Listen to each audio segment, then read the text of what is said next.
मंगो दुआ के शाला इंजदा नसीब होवे। मंगो दुआ के शाला इंजदा नसीब होवे। जद आवे मौत मैनू, जद आवे मौत मैनू। बिस्मिल्लाहिर्रहमानिर्रहीम। अस्सलाम वालेकुम दोस्तों और बुजुर्गों, नाज़रीन तुहाडे सामने अगली वीडियो दे नाल हाज़र हां। जनाब जी तुसीं देख रहे हो कि ज़्यादा नहीं सिर्फ 3 चीज़ों का मरकब है, बल्कि 3 चीज़ां भी नहीं 2 चीज़ों का मरकब है। लेकिन तीसरी चीज़ इस वजह तो सामने रखी है कि इहदे जुज़ दे नाल इहनूं खाना है। जो इहदा खाण का तरीकाकार बनाना है उदों इसका जुज़ जिहड़ा ना शहद का इस्तेमाल करना है। कि 3 चीज़ां ने सिर्फ जिहड़ियां कि देखो सब तो पहली आइटम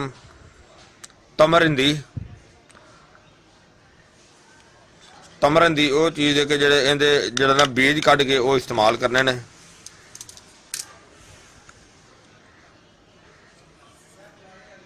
इहनूं तोड़ के इहदे बीज कढ के इस्तेमाल करना, तुहानूं मैं दिखावांगा कि इहदे बीज जेह्ड़े ना किस तरह इस्तेमाल करने ने। और दूसरे नंबर ते अजवैन देसी, यानी कि कोई ज़्यादा ना ही ज़्यादा महंगा, यानी कि बेहतरीन और सस्ता तरीन नुस्खा है। और इन्हां दा हम वज़न लेना है, मतलब है कि जिन्ना वज़न ही इस चीज़ का होएगा मगज़ का, इहदा मगज़ कढांगे ना, वो तुहानूं मैं दिखाना कि इहनूं 2 तरीक़े नाल इहदा मगज़ कढिया जांदा है। तो उन्ना ही इस अजवैन का वज़न लेना है। और ये जरियान दे वास्ते और ये मुमसिक हैगी है, बहुत ही आला किस्म की मुमसिक हैगी है। और इहदे नाल पुराने तो पुराना जरियान भी ठीक होएगा और इहदे नाल जिहड़ा ना मर्दाना ताकत वास्ते भी बेहतरीन आइटम, बेहतरीन चीज़ काम करेगी। तो सब सस्ता तरीन ये नुस्खा है, क्योंकि काफ़ी दोस्तों का ये चीज़ का होंदा है कि यार जो तुहाडे नुस्खे होंदे ने वो काफ़ी महंगे होंदे ने। मेरे भाई ठीक है महंगे भी होंदे ने, लेकिन हर चीज़ अपनी अपनी जगह पर आ। देखो देसी घी नाल भी हांडी बनाई जाती है, तो डालडे नाल भी बनाई जाती है, कुकिंग आयल नाल भी बनाई जाती है। लेकिन हर चीज़ का म्यार अपनी अपनी जगह पर होंदा है। बारह लेके इंशाल्लाह इनका अच्छा रिजल्ट होएगा। और सब तो पहले जिहड़ा ना वो इहदा तरीका का जिहड़ा इहदे मगज़ कढने आ, ये 2 तरीके नाल इहदे मगज़ कढे जांदे ने। एक तो इनू रेत दे विच अगर भुनिया जाए तो उस तरीके नाल भी जिहड़ा ना इहदे मगज़ कढ के तो बनाए जाते हैं। लिहाजा असीं इनू रेत दे विच नहीं भुनांगे, असीं इनू इसे तरीके नाल ही तोड़ के तो उहदा पाउडर जिहड़ा, क्योंकि असीं इनू एंड ते जिहड़ा मैं तुहानूं दिखावांगे इहदा की करना है। असीं कि सब तो पहले जिहड़ा ना असीं इनू हुण तोड़ांगे, इहदे जिहड़ा मगज़ जिहड़ा ना वो अलहदा करांगे। और मैनू उम्मीद है कि मेरे दोस्तों भरावां साडी वीडियो अच्छी लगेगी। इनू लाइक करो, इनू शेयर करो, सबसक्राइब करना बिल्कुल नहीं भूलना। और वीडियो के थले बैल का निशान है उन्होंने लाजमी दबा देना, ताकि अगली आने वाली वीडियो तुहानूं आसानी मिल सके। और हुण असीं इस नूं तोड़ने आ, तोड़ के इहदा जिहड़ा ना वो मगज़ अलहदा करने आ। इहनूं असीं तोड़ने आ,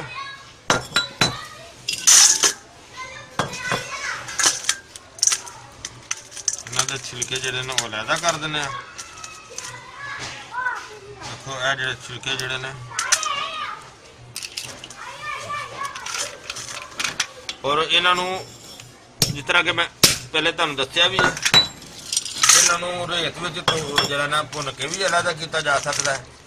लेकिन असीं हुण रेत इस वजह तो नहीं भुनिया, नाले तो इहदा तरीका कार होर हैगा है, क्योंकि इनू असीं देसी घ्यो दे विच बरिया करांगे।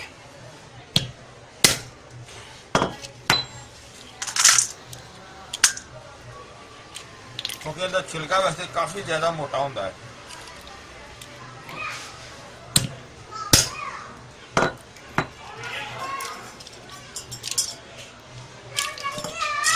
और इनू असीं देखो असीं इन्ने दाने तोड़ लेने दे। हुण असीं इहदा बराबर वजन जिहड़ा ना वो अजवाइन दा नाल कर लैंदे आ। हाँ जी, यह देखो असीं बिल्कुल इनू तैयार कर लिया। ਹੁਣ ਦੋਨੋਂ ਚੀਜ਼ਾਂ ਜਿਹੜੀਆਂ ਨੇ A1 ਹੋ ਗਈਆਂ। ਇਹਨੂੰ ਹੁਣ ਮਜ਼ੀਦ ਅਸੀਂ ਅੱਛੀ ਤਰ੍ਹਾਂ ਸਾਫ਼ ਕਰ ਲੈਂਦੇ ਹਾਂ ਅਜਵਾਇਣ ਨੂੰ, ਔਰ ਇਹਨੂੰ ਇਸੇ ਤਰੀਕੇ ਦੇ ਨਾਲ ਹੀ ਰਹਿਣ ਦਿੰਦੇ ਹਾਂ। ਇਹਨੂੰ ਫਿਰ ਹੁਣ ਦੇਸੀ ਘਿਓ ਦੇ ਵਿੱਚ ਜਿਹੜਾ ਨਾ ਉਹ ਪਾ ਕੇ ਤੇ ਇਹਨੂੰ ਥੋੜਾ ਜਿਹਾ ਬਰਿਆ ਕਰਾਂਗੇ। ਉਸ ਤੋਂ ਬਾਅਦ ਇਹਨੂੰ ਅਗਲਾ ਮਰਹਲਾ ਦਿਖਾਵਾਂਗੇ ਤੁਹਾਨੂੰ। ਰਹਿਮਾਨ ਰਹੀਮ। ਔਰ ਸਭ ਤੋਂ ਪਹਿਲੇ ਅਸੀਂ ਜਿਹੜਾ ਦੇਸੀ ਘੀ ਜਿਹੜਾ ਨਾ ਜਿਹਦੇ ਵਿੱਚ ਬਰਿਆ ਕਰਨਾ, ਔਰ ਇਹਨੂੰ ਇਹਦੇ 'ਚ ਹਲਕਾ ਜਿਹਾ ਨਰਮ ਹੋ ਜਾਂਦਾ ਕਿਉਂਕਿ ਥੱਲੇ ਚੁੱਲ੍ਹਾ ਬਿਲਕੁਲ ਹਲਕਾ ਛੱਡਿਆ, ਕਿਉਂਕਿ ਇਹ ਜਿਹੜੀਆਂ ਆਈਟਮਾਂ ਹੁੰਦੀਆਂ ਨੇ ਹਰਬਲ ਦੀਆਂ, ਕਿਉਂਕਿ ਇਹਨਾਂ ਦਾ ਜਲਣ ਦਾ ਖਤਰਾ ਹੁੰਦਾ। ਔਰ ਇਹਦੇ ਨਾਲ ਹੀ ਇਹ ਆਈਟਮ ਜਿਹੜੀ ਅਸੀਂ ਅਜਵਾਇਨ, ਔਰ ਇਹਦੇ ਨਾਲ ਹੀ ਦੂਸਰੀ ਆਈਟਮ ਜਿਹੜੀ ਸਾਡਾ ਮਗਜ਼ ਤਮਰਿੰਦ ਦੀ, ਔਰ ਇਹਨੂੰ ਹਲਕੀ ਅੱਗ ਤੇ ਜਿਹੜਾ ਨਾ ਉਹ ਬਰਾਊਨ ਕਰਨਾ।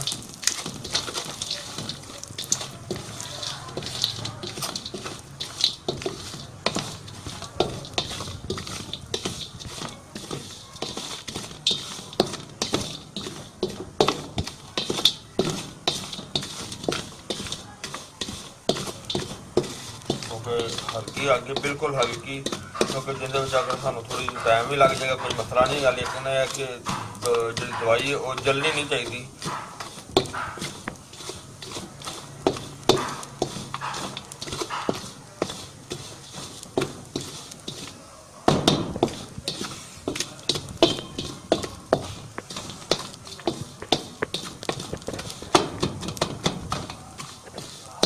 बिल्कुल हल्की आंच है।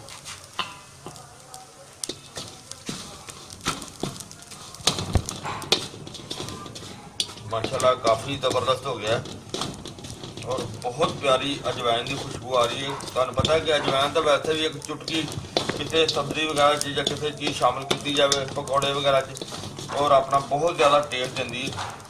और इनका जनाब हुण वैसे ही खुशबू बड़ी ज़बरदस्त आ रही है और जी हल्की ब्राउन कर रहे हैं उहदे नाल तो होर बड़ी अला किस्म की। वैसे ऐसा ना काफ़ी जरा ब्राउन भी बेहतर हो गई, अच्छी लग रही है ना जी। बिल्कुल हाँ जी, खुशबू भी बड़ी ज़बरदस्त आ रही है। मेरे ख्याल हम चूल्हा बंद कर देने, या हल्का जो होर करके ना चूल्हा बंद कर देंगे।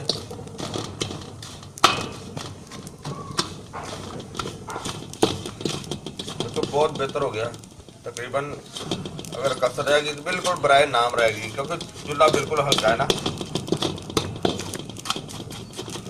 जिन्ना हल्का चूल्हा होगा उन्हें पकाई बेहतर हो जाती है।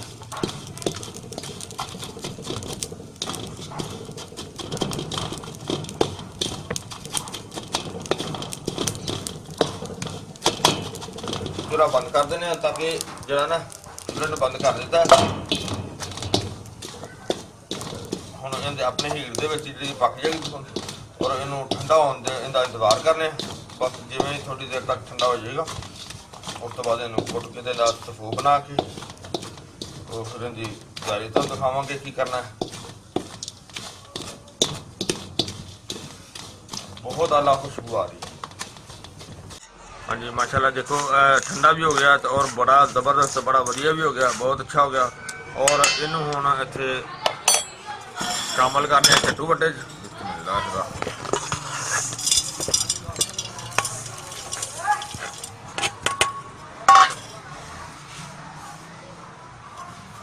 और इनू हम इत्थे कुट के नीचे रखने।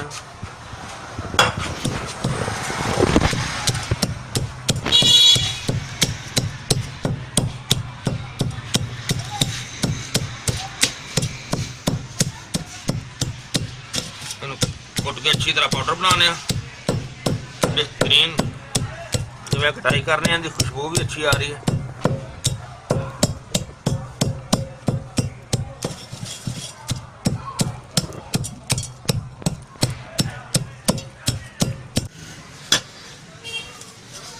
काफ़ी देर हो गई सानू कुड़दे नूं, लेकिन माशाल्लाह अच्छी तरह बेहतरीन ज़बरदस्त हो गया और तुहानू दिखाने हुण।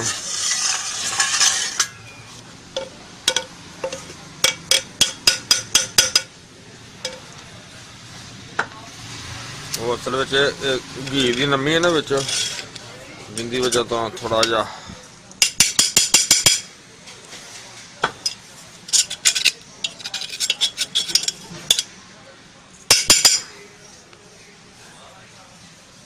माशाल्लाह देखो सारा पाउडर बेहतरीन A1 जबरदस्त तैयार हो गया।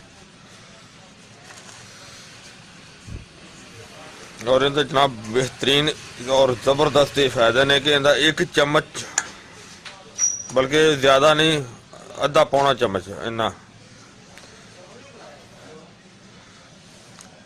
1 गिलास दुध नाल सौन लगिया। खाना जरा जल्दी खा लेना चाहिए, खाने तो कम अज कम 2 घंटे बाद